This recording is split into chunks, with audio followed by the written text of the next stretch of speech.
Hey guys, what's going on? Welcome to another video and I hope you guys are doing well today. This video I'm going to be talking about should you play Bone Spear in Season 1. Season 1 is literally around the corner now, 5 days out, and we're talking about Bone Spear and Necro. It is arguably one of the strongest builds I've tried in the pre-season across all classes.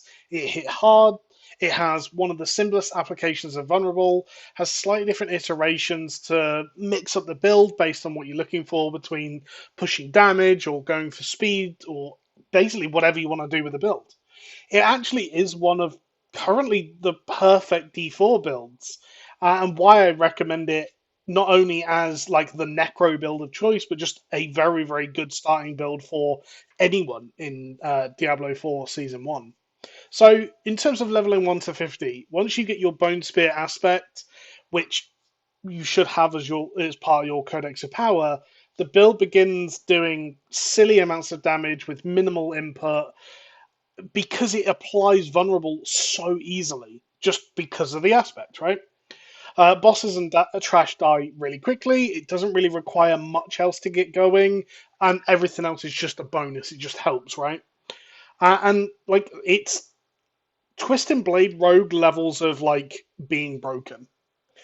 So 50 to 70. This is where most builds begin to falter. You're transitioning from normal to sacred and ancestral gear. It can be quite tough to maintain aspects and get stat increases and things like that.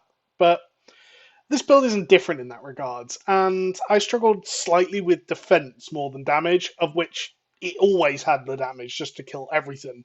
But it could get one shot. Picking up life, armor, and damage resist in this sort of level bracket really helped out. 70 plus, then, as you can see in the clip, the speed at which I go through Nightmare Dungeons is pretty quick, with minimal to no risk at all. My gear isn't perfectly optimized, my Paragon board's not completed, and yet it all works and synergizes really well together.